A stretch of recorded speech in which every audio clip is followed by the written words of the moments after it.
11 দলীয় ঐক্যের আহ্বানে আজকের এই সমাবেশে আমরা জড়ো হয়েছি বিচারের দাবিতে।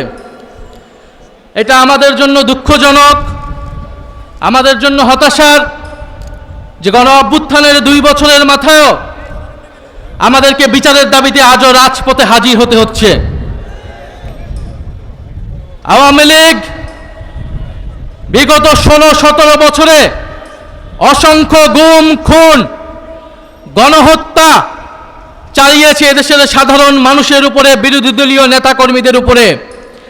তার ফলশ্রুতিতে গণ অভ্যুত্থানের মুখে পড়ে শেখ হাসিনাকে পালিয়ে যেতে হয়েছিল দিল্লিতে।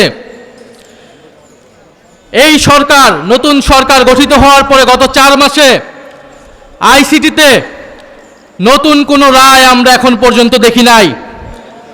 নতুন কোনো তদন্তের রিপোর্ট এখন পর্যন্ত দাখিল হয় নাই। এটা স্পষ্টত যে চিফ প্রসিকিউটরকে বসানো হয়েছে তিনি দায়িত্ব পালনে ব্যর্থ হয়েছেন। অবিলম্বে তাকে পদত্যাগ করতে হবে এবং নতুন যোগ্য দায়িত্ববান ব্যক্তিকে বসাতে হবে, যিনি আন্তর্জাতিক ট্রাইব্যুনালের মাধ্যমে বিচার নিষ্পন্ন করবেন এবং দল হিসেবে আওয়ামী লীগকে নিষিদ্ধ করার সকল ব্যবস্থা নিশ্চিত করবে। আমরা স্পষ্টভাবে বলতে চাই, গণহত্যার মাধ্যমে আওয়ামী লীগ বিচারের কাঠগড়ায় দাঁড়িয়েছে, আর সংস্কার বাস্তবায়ন না করার ফলে বিএনপি জনগণের কাঠগড়ায় দাঁড় হয়েছে। এই 2 শক্তির বিরুদ্ধে আমাদেরকে এখন সমানভাবে লড়াই চালিয়ে যেতে হবে। সংস্কার, বিচার এবং বাংলাদেশের সার্বভৌমত্ব রক্ষার জন্য 11 দলীয় ঐক্যের নেতৃত্বে আমাদের এই লড়াই সংসদ এবং সংসদের বাইরে আমরা চালিয়ে যাব। আপনারা সেটার জন্য কি প্রস্তুত রয়েছেন? শরীফ ওসমান হাদী হত্যার বিচারকে আমরা নিশ্চিত করব ইনশাআল্লাহ। সেই সকল হত্যাকাণ্ডের বিচার আমরা নিশ্চিত করব। এবং আরেকটি কথা বলে দিতে চাই, আওয়ামী লীগ একটি ফ্যাসিস্ট, গণহত্যাকারী এবং সন্ত্রাসবাদী সংগঠন।